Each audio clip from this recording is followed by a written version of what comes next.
Good morning, everyone. Hi, I'm Randall from Randall's ESL Cyber Listening Lab, providing tips on language learning, culture, and human development. And today I have a special presentation, an episode dealing with doing hard things. And I want to welcome you all out to this session. Hope that you find this informative and useful in your own life as well.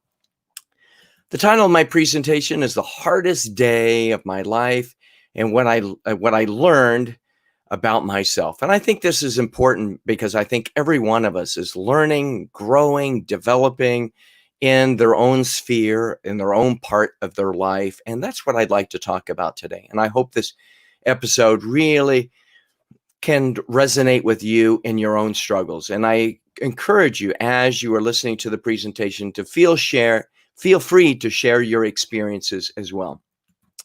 So some of the things that I'd like to cover today in the episode are to explain how some of our greatest challenges can shape the way and who we are and can help us in our own personal struggles and help us help other people in their struggles.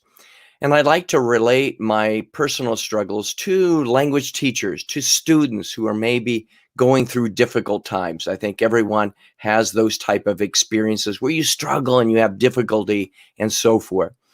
But in my own experiences as well, what I want to try to emphasize is that everyone struggles differently. And so you should never dismiss the experiences that anyone else has. I don't want my story to overshadow the experiences of other people. For some people, getting out of bed is a real struggle. Going to the bathroom is a real struggle. Walking across the street is a real struggle. So all of those struggles should be validated, should be understood, and should be celebrated, even the accomplishments that we have. And so, again, my experience is my own, but I hope that you find it informative and interesting as well. And I want to try to tie this back into language learning and teaching as well. So let me start. And again, my name is Randall Davis, and feel free to share throughout this episode your own personal struggles, what you were able to do and learn from that experience and so forth. So feel free to comment. Well, just like anyone, I have both a professional life. I teach at the University of Utah and their Language Institute program, English Language Institute program. I also do public speaking as well. And so that's my professional life. Everyone has a public life and a private life. But in my private life, well, I enjoy doing many things. I enjoy hiking. I enjoy running. I enjoy camping and being in the outdoors and enjoy. In these pictures, you can see some pictures of me and my grandson. And so we all have these personal and private lives. And sometimes our personal life is very personal and private, and we don't share that. But I'd like to share some experiences from this life. Now, growing up, well, I've always been small. I mean, I was never meant to play football. You can see the picture of me and my brothers here, and I was always really small. And so growing up, it was a time where, well, my parents realized that I wasn't going to go into basketball or anything like that. And so I gravitated to other sports. We were wrestlers growing up in junior high and high school, and even before that. And also in junior high school, I also was on the cross country team. Now, I wasn't very good. I wasn't a very fast runner by any means, but I think my parents realized he's not going to be a basketball player. And so I went into running as well. And so today, as we're talking, I'm going to be sharing some of my experiences in doing difficult things for me personally. But what I want you to think about, and feel free to share any of your comments. Why is it sometimes hard to be completely authentic with people, especially when you're doing hard things and you're not able to do them very well? And do we sometimes fear how people will view us if we don't do something very well? Are we afraid of how people might see our efforts? And how can we learn to be completely authentic with others? Again, thinking about struggles. Sometimes I think that when we have struggles, we tend to hide those experiences from other people and so forth, because we don't want to look weak in any way. I want to, Maria, welcome. Hello from Brazil. It's great to see you this morning. And again, throughout the presentation, I'll be talking about doing difficult things and connecting those to, well, any experience that we've had in our lives. So thank you, Maria, for joining in and sharing your comments. Well, let's get actually to the meat of the presentation. A number of years ago, I really enjoyed hiking, and I was out hiking with a friend, and he was mentioning about his running, and he said something about ultra running. And I said, "What is ultra running?" Because when I was thinking about running, I was thinking about, well, running 5 kilometers or 10 kilometers or something like that. He said, "No, ultra running is a little bit different. Ultra running is not running 5 kilometers, not running 10 kilometers, not running a marathon, which is 42 kilometers, but an ultra marathon can be anything over a marathon distance. In other words, it could be 42 kilometers, it could be 50 kilometers, it could be 100 kilometers. But one of the biggest standard, let's say, distances of ultra marathons is 160 kilometers. And I said to him, "How in the world can you run 160 kilometers? What is the terrain like? How do you receive support in such a difficult event?" And he said, "Well, to be honest, only the elite runners run the entire distance." He says, "People like me, they just start and they just want to finish. So it's a combination of running and hiking and power walking." And I asked him, what does the course look like on an ultra marathon? If you're going 160 kilometers, do you sleep? How long does it take you?" And so he described it this way. There are a couple different types of courses.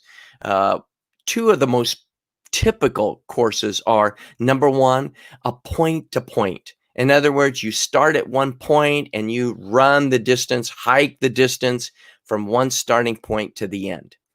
The other typical distance is a loop course, where, as you see in the picture, there's a starting point and you do loops, maybe a 15-kilometer loop, and then you come back to the starting line, and the starting line might be where you have your car parked. And so you just do loops around and around and around. And the benefit of a point-to-point course is that, well, you really can't bail out. You start from a point and you see an end point.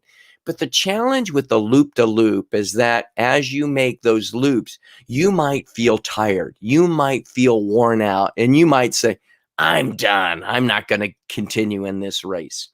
And so those are the two main types that we have. Good morning, Rita from Ecuador. Great to see you. Again, greetings, Hontan. And Senda from Tunisia, welcome. I remember you in the last episode. And Israel, welcome to the broadcast this morning. So this morning we're talking about doing hard things.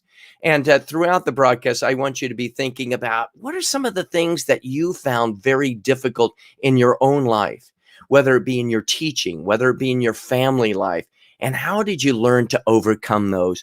And I'll be connecting those experiences back to language teaching and language learning. So we're talking a little bit about ultra marathons. And as I talked to my friend, I said, well, if you're doing a 160-kilometer race, right, what does the course look like? What kind of support do you get? And where do you sleep and so forth? And do you sleep? Well, the one thing about ultra marathons, I started running, well, let's go back a number of years ago. And when my wife and I were dating, this was 32 years ago, I remember her asking me, "Do you like running?" Well, if a woman asks you, or if a partner asks you if you like to run, what is the only possible answer that you have? And I said, "Well, of course I like running." And I think we ran a couple of times, and after I ran, I was breathing really hard, and I just didn't want to be authentic.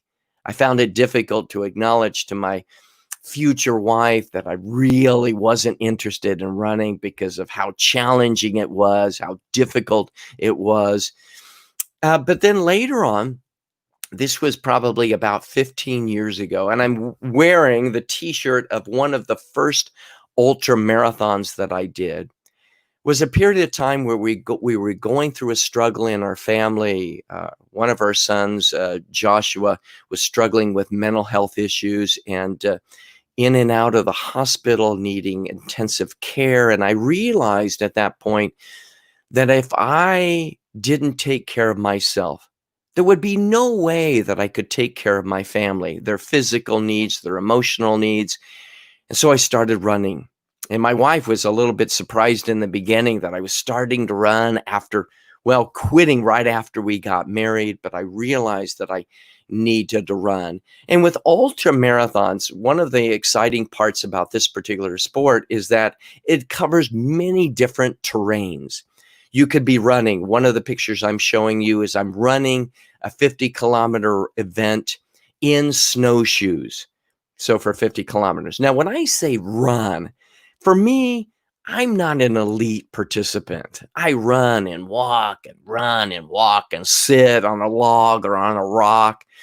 And for a lot of people, it's not about the competition.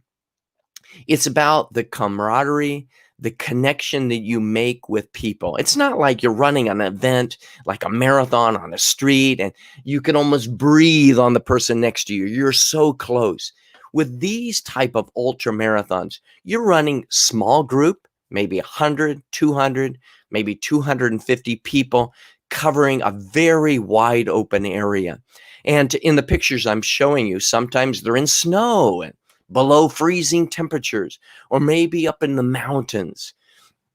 And so these type of events are really exciting. And one of the things I really got into is just in Utah, the scenic beauty of canyons and high cliffs and just expansive landscapes that were just so fascinating. This is a picture in a section called the Narrows in Zion's National Park. So I think what attracted me is not running on the street, because running on the street is just boring. I mean, you're running by buildings and so forth.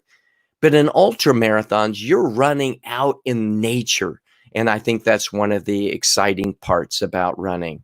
Good morning, Randall, from the Dominican Republic. Great to see you. Mai says, for me, I think the main struggle and challenge in my life was leaving my homeland as a newly married woman to stay in a country and start a completely new life. But I think I was able to cope with people and traditions and get involved in the community, even start a new job and gain success. It is true that I was away from my family, but my husband supported me a lot so that I got new friends and new colleagues at work. So thank you, Mesa, for sharing that. Yeah, moving to a new country can be extremely beneficial and a growth experience. And Rashid, thank you for saying hello. Well, yeah, absolutely. These type of experiences can push us. And again, I'm Randall, and I want you to, as I'm sharing my own experiences, feel free to share some of your experiences in doing hard things. That's kind of the focus of the presentation today. Well, in ultra marathons, certainly if you're running 160 kilometers, you need support. Some people actually have a team that they wear t-shirts and they have a chair for their, runner and so forth. I generally did this by myself. But let's say about every 10 to 15 kilometers in this type of event, you have aid stations where they have a tent set up and they have food and water. They have cookies and hot soup, because if you're participating in an event that's 160 kilometers, you're going to be doing it throughout the night. In other words, you might start 6 in the morning and you're running and running and running and walking in the mountains. But there are these aid stations that have food, they have support, they have chairs. You might be able to, if you're having a problem with your foot, you can get, medical aid. And the other challenge with some of these events is that they have cutoff times. So it's not like you are participating in an event of 160 kilometers and you can take 3 days to do it. No, you have a certain time limit. It might be 24 hours, it might be 30 hours, it might be 36 hours. And as you come into some of these aid stations, they might be, checking your weight, they might be checking your physical condition. And if you don't reach these aid stations at a particular point in time, they will pull you from the race in part for your safety. If you're struggling in a race, that they can't allow you to continue when you're not doing very well. So when you come into an aid station, you often will say your name and number. They will check you off to make sure that you're doing okay. You might stop for a couple of minutes and then continue on. Some of the aid stations in one of these pictures shows that you can have drop bags, or what they're called. And so you have a bag where you might have extra socks, you might have an extra shirt, you might have a headlamp for as you're running in the night. So you have places where you could drop some of your extra equipment, which I think is very, very important. And these aid stations stay open throughout the night. So if you're running and going through the mountains, you reach an aid station, well, they're going to be there. They have lamps and they might have a fire. And so these aid stations, these aid volunteers are just desperately needed for runners who need that support. We have Nelson. Good morning. Great to hear you this morning from Colombia. So great to see you, Nelson, this morning. And again, this morning, I'm talking about just difficult challenges.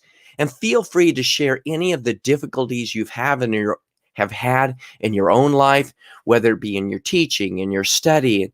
What did you do to see yourself through such difficult events? Well, in these type of events, you can imagine that you're running and running and running over difficult terrain, that injuries happen. For example, in one event this is actually my foot. I was running in this event. It was a shorter event, but as I was running, I fell. I hit my toe on a rock. I got back up. I started running again. I hit my toe again, and I was really hurting. And I could feel the pain in my foot, but I really didn't know how serious the injury was until I got to the finish line, and my sock was filled with blood. My toenail was almost going to continue. Am I going to stop? Do I have equipment that I'm going to be able to repair my foot? Do I have a support team that is going to help me? Certainly, these can be difficult cases. In this event, at the end, well, I had one more event coming up the next week, and so I could either drop out of that event. But what I decided is I just took my shoe and I cut out a spot of my toe so that my toe could breathe, because my toe was still oozing with blood, and it was just not a very pretty sight. But imagine that you're in a race and you have some type of injury. What are you going to do? And that's where support teams become really important. Probably the hardest part for me in doing these events is running at night. In other words, imagine that you've gone 70 kilometers already during the day, 80, 90 kilometers during the day, and then the night falls. And so this is where you get a headlamp, you put on a headlamp. But I know that during these night periods, I might be out on a trail for 8 hours in complete darkness. And that's where the emotional challenge comes. Yeah, you're physically tired, but the emotionally of being in the dark can be really hard. In these events, I've also done this with family. This is a picture of me and my son and my wife. We did a 50-kilometer trail event. It was their first ultramarathon, and it could be a wonderful experience. And so many people do this not to win, but to just finish. And I think that's a lot of things in life, is that you get into a difficult experience and you just want to finish. You just want to cross the finish line. Well, again, as I'm talking, I want you to feel free to consider sharing your experiences. What are some of the hard experiences that you've done in your life? physically, emotionally, mentally. I know Mesa shared moving to a new country was very difficult, but she had the support of her husband. That's great. Also, were there things that you did to prepare for these challenges? Well, certainly in ultra running, you want to do the sufficient training. You want to have the right gear, the right shoes. Usually, when I run in such a long event, I change my socks about every 20 kilometers because your socks get filled with dirt and grit and rocks. Perhaps that's very similar to life as well. And then, did you ever feel broken and emotionally lost in any time, in any experience that you had? Again, feel free to share your experiences in that regard. Well, in 2017, after doing probably about 30 other different shorter ultra marathons, which could be 50 kilometers, 100 kilometers, I decided to do the longest run of my life. And this was called the Buffalo Run 100 Mile. This was on a place in Utah called Antelope Island. It's actually an island and in the Great Salt Lake. And the one thing that is fascinating about this island is the wildlife. There are about 600 bison or buffalo that are roaming the island. You have antelope, you have coyote, you have all deer, all kinds of wildlife that you can see, which can be scary at night. So you're running along and you see this huge, well, you don't see them because you're in the dark, but it can be scary as well. And so with this particular race, it was the first time I attempted this distance. And one of the challenges with this particular event is that it is a loop course. In other words, you can see a picture of the tent there. My vehicle, my van was parked near the tent. And so I knew that throughout the race, you're making these loops back and forth to the starting line where I had my gear, my socks, an extra pair of shoes, extra clothing. But also it could be a danger as well, because in this particular event, when I reached mile 70, this is about kilometer 120, I felt physically exhausted. I was just very tired. And one of the challenges as I pulled into the aid station, they said, "Are you okay?" And I was thinking in my mind, "Okay, I'm really tired, but I'll get into my van and sleep for a little while." But inside the van, I was feeling dejected. I find angry at myself, frustrated, emotionally drained, isolated. And one of the things I was trying to do as part of this race, and in any race, I was thinking about my mother had just passed away. I was thinking of my son who had died. And I was trying to, in a way, run for them. Just keep going. Don't give up. And as I was in my van, I just emotionally collapsed. And I realized that I couldn't go on. And as I was driving home, I was beating myself up, of just really feeling dejected that I couldn't do it. Why couldn't I just keep going a little bit further, just pressing forward a little bit harder? And when I got home, as with many of my races, I told my wife, "I'm not going to run again. I'm done with running." It was just so emotionally draining. Well, as my wife well knows, is that, well, 6 weeks later, I decided to sign up for another event. Now, normally when you're running a long event like this, you might take a few months off, 4 months, 6 months off. But as 6 weeks later, I decided to try another event. With a little bit more training, I had a little bit better idea of what I was going into. I probably should have waited a little bit more, but I wanted to try it. And this one was another event in Utah. It was called the Salt Flats 100-mile endurance race.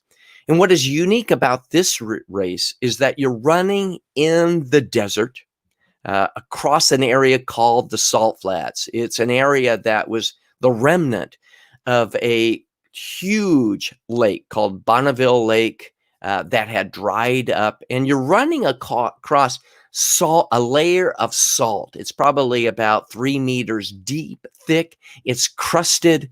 And In this event, you're running with a smaller group. I think in the event that I was in, it was only 40 people, 40, probably about 45 people, because, well, with marathons, they might attract thousands of people. But with ultra marathons, it's generally a smaller group, and you're running across this area, and it's a mixture of terrain, of salt flats, of hills. It's just desert. The wind is cold. The weather was cold. It's windy and so forth.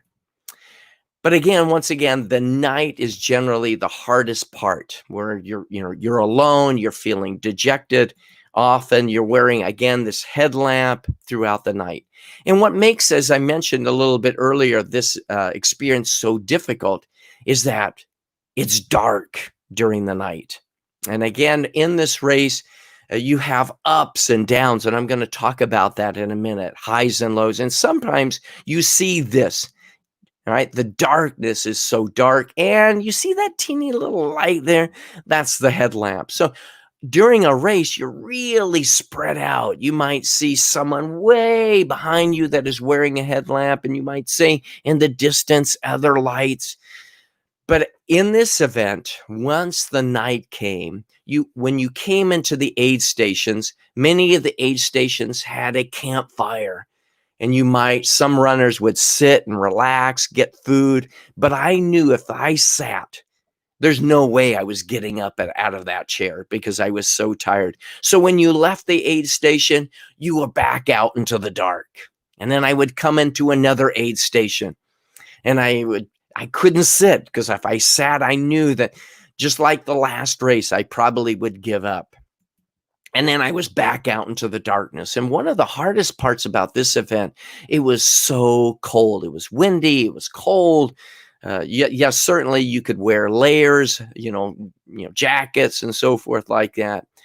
But as I think about this, and I want you to think once again, have you ever experienced dark times as a teacher or student? Have you ever felt lost or confused and hopeless?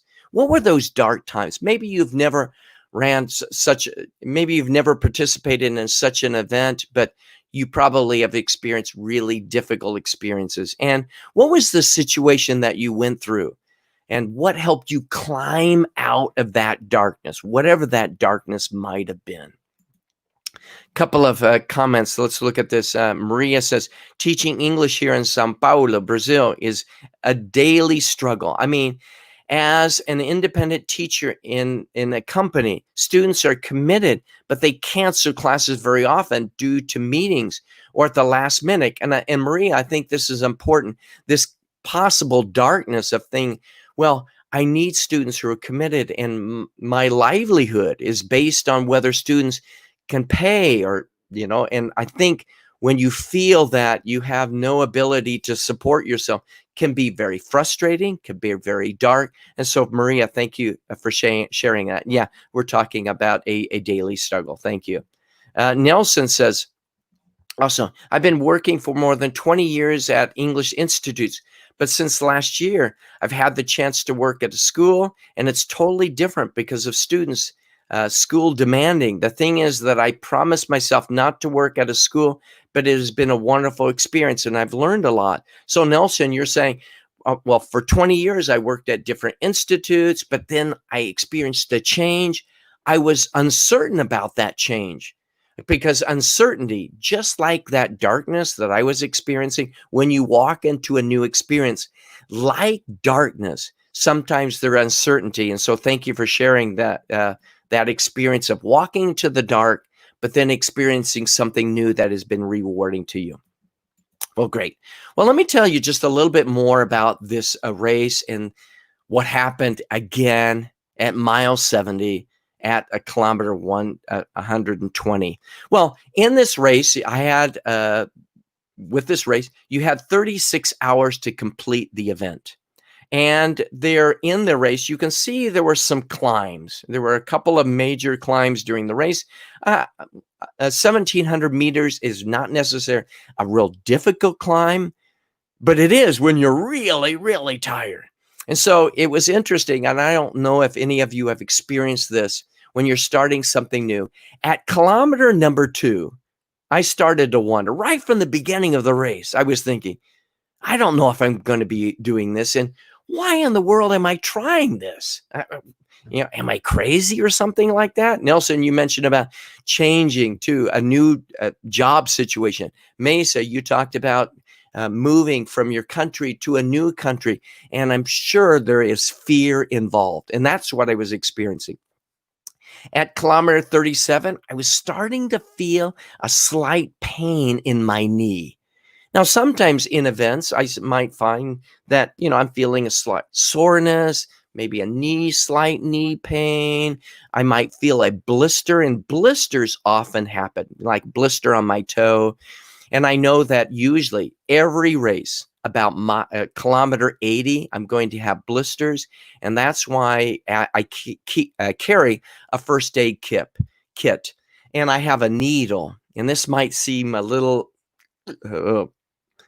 difficult, but sometimes when I get blisters, I have to lance the blister, pop the blister, drain the pus in the blister, and then tape up my toes. So I always tape up my feet before I start an event because I know my feet are going to take damage throughout. Well, in this event, about kilometer number 80, well, I was feeling okay. So just like in life, I find there were highs and lows and, feeling pretty good. And then in 10 miles from now, I'm feeling terrible. I've been in races where, I'm running along and I see someone that is throwing up, just the physical exhaustion of just throwing up. And I'm thinking in my mind, they're done. They're done. They're going to drop at the next aid station. But 10 kilometers later, they're running by me, just full of energy. And so one of the things that I've noticed, at least in my own life and in running, is that sometimes don't count people out. Teachers, students, just when you think that maybe you can't do it anymore, don't check out. And often in aid stations, when I've come into an aid station and I feel like, I don't know if I can go any further. Again, that unwanted roommate in my brain might say, give up. You're done. But I always, just like with students, be patient. Wait, just sit down, repair any damage, repair anything to your feet before you can continue. Let's see what other comments we have. Jorge says, yes, hello. Good morning. Nice to see you. Thank you for saying hello. Jorge says, I would like to work in institutes. Yeah, and I think trying to make the transition, I think especially in this period of time where there's a lot of uncertainty. I don't know if I'm going to have a job tomorrow because of the changes. That can be really hard. Cinda says, feeling that your teaching is not that effective and motivating. We have to rethink our teaching strategies to climb the ladder again. And I think, Cinda, thank you, rethinking. I think sometimes, in my own teaching, I began to beat myself up thinking that I don't know if I'm fit to be a teacher. I don't know if I have what it takes, especially in changing environments. Horace says, because you can teach advanced English, do you think? Well, I think sometimes it could be a situation where doing changes, teaching new classes, sometimes, well, I'm teaching beginning students, but now I'm being asked to teach advanced students. What is that going to be like? Yes. Senda says, making changes, using new strategies is challenging. Absolutely. And I think when you're talking about new strategies, I'm thinking about even in running. Sometimes running in the day is different than running at night. Sometimes I have to change shoes. I might, in a race, have 2 or 3 different pairs of shoes, depending on rain, depending on mud, and so forth. So absolutely. Well, in this particular race, I reached kilometer 80, then the sunset. And then for the next, kilometer after kilometer, it was really cold and so forth. But then it was about mile 74, at kilometer 120, I realized that things were falling apart. It was about 3:45 in the morning. And as I was coming into the aid station, This particular aid station was different than the others because the others had a campfire and you could warm up. But as I approached this aid station, I was very cold, and I had decided about 2 kilometers before reaching it, I was done. I was emotionally spent. I was deeply emotional because I was feeling I was giving up once again. And I didn't see a fire. But I noticed there was a tent, and the tent was a little bit larger. I could see with my headlamp, it was a little bit larger than the others.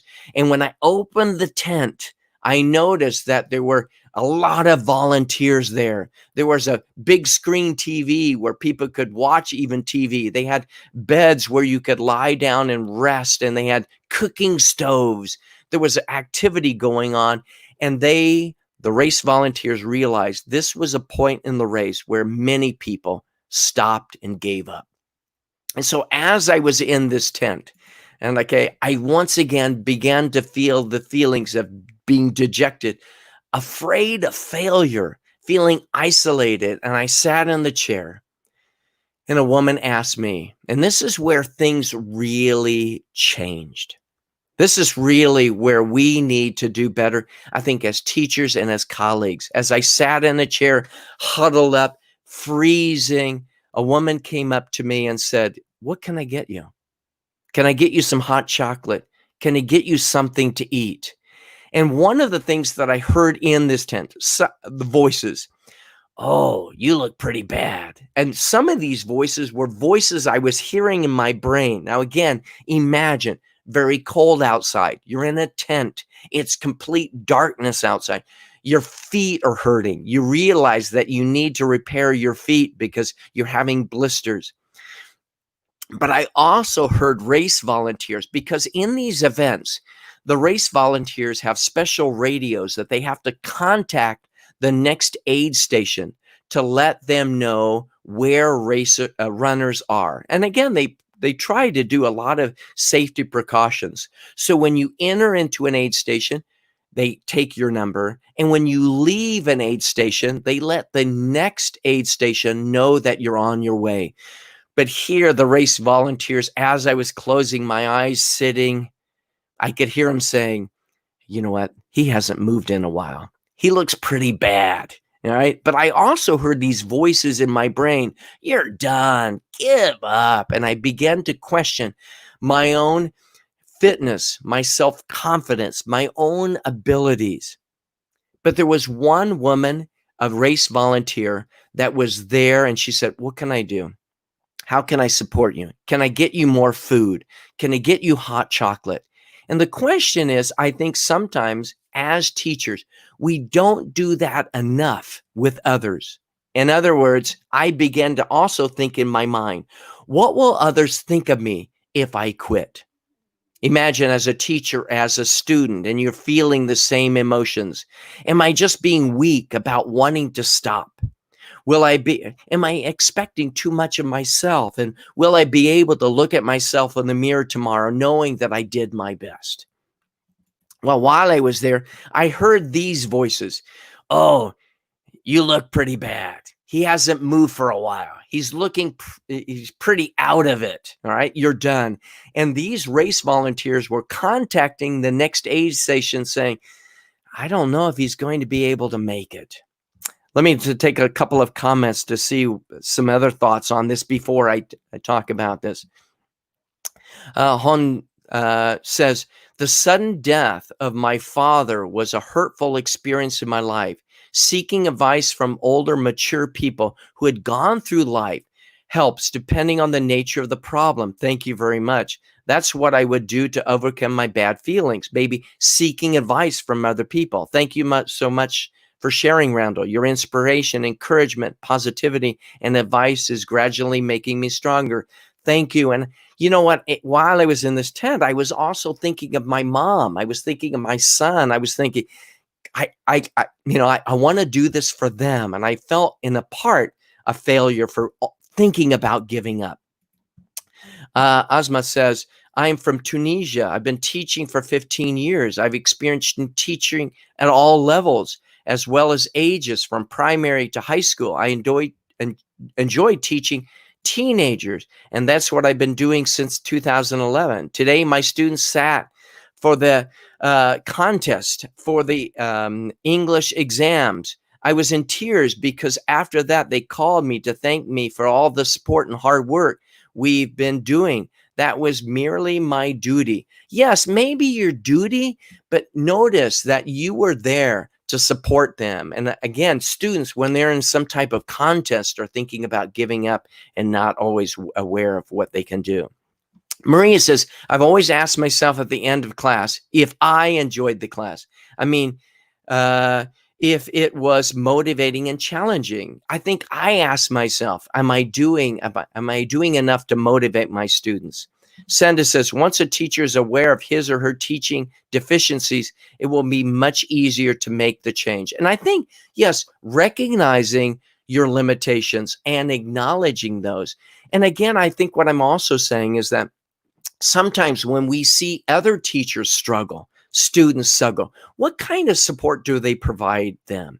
So one of the things that changed my life in that tent at 3:45 in the morning is what happened with the support I was receiving from these volunteers. They showed empathy and gave me an emotional hug. That empathy of saying, I'm here with you. They didn't say to me, are you ready to give up? Well, maybe you look too tired.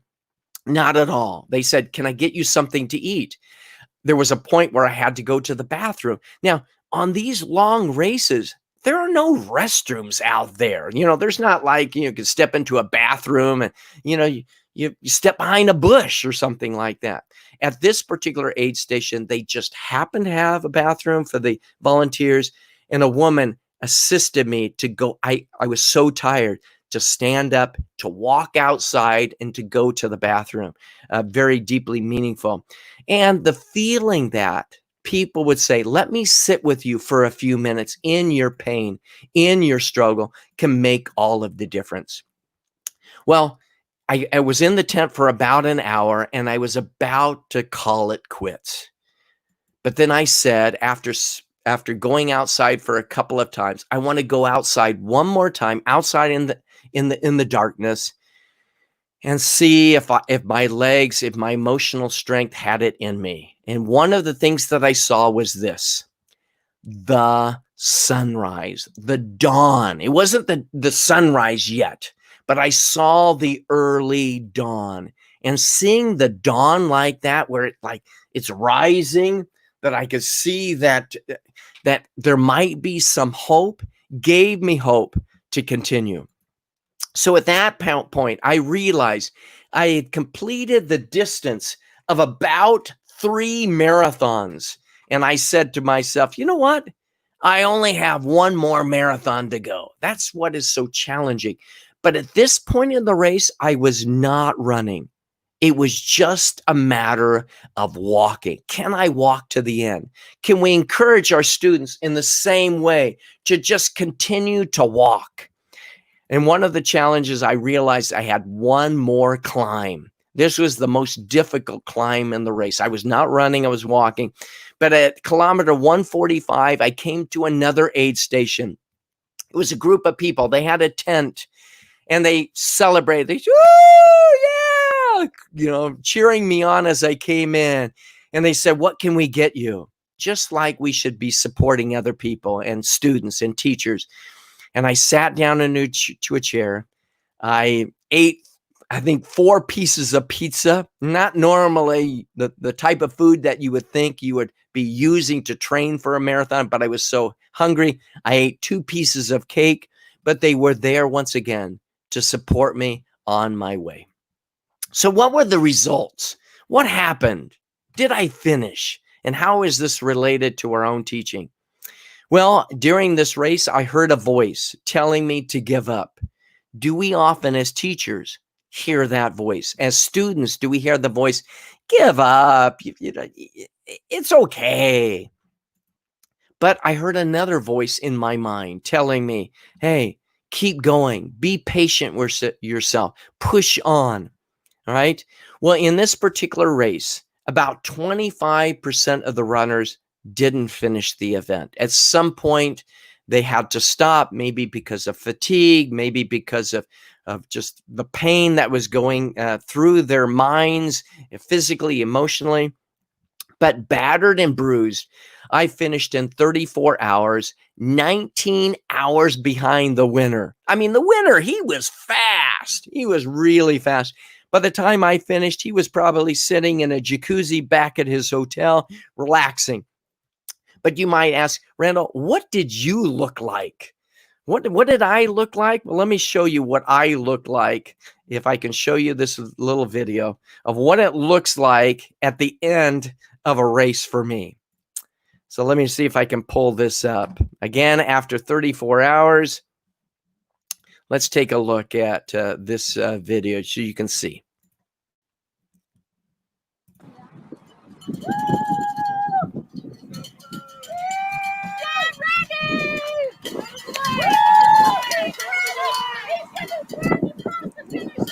Look pretty tired. Tired. And I think that's a lot of us, as we're struggling and trying to do hard things, it can be really a difficult experience. So what I'd like to do is just finish up with a couple of thoughts related to doing hard things. This was the finish I showed you after 34 hours. My feet were swollen. Right, I had to use ice packs. And over the years, one of the things I think with these type of races, it's not just about winning.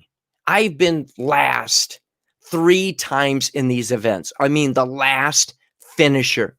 It's about, I think, just completing, just continuing, just doing the best that you can throughout your life. So some final thoughts today. Number 1, there's always going to be highs and lows that challenge us. All right. You might feel terrible this day, and then tomorrow you feel a little bit better. Highs and lows. The other idea is to be patient with yourself. All right. Things will probably change. I'm not always saying that they're always going to be nice. They're always going to be easy, but change is always going to be there. And I think we all believe that change is a constant. There are other people out there that are struggling probably more than you are. Absolutely. That the pain that you experience is probably nothing like someone else's. And the last thought I want to share with today is stop and help others. Just like that woman did in that aid station. When you feel in a point where you can't go on, maybe just like in this race, I always carry a first aid kit. I might stop to assist another runner. You're not in this life alone. So as you think about your own teaching, as you think about helping students, always keep in mind that we are here to help one another, especially in difficult situations. So I want to thank you. Feel free after the broadcast to share any additional experiences. I'm happy to hear, and I'm glad that you shared about your teaching experiences of changing to new jobs, of working with students in different levels. I sometimes am afraid in my own teaching, afraid in life of what might be coming. But I think that if we view life as working together, supporting one another, that's what life is all about. So thank you very much for joining this presentation, this episode on doing hard things.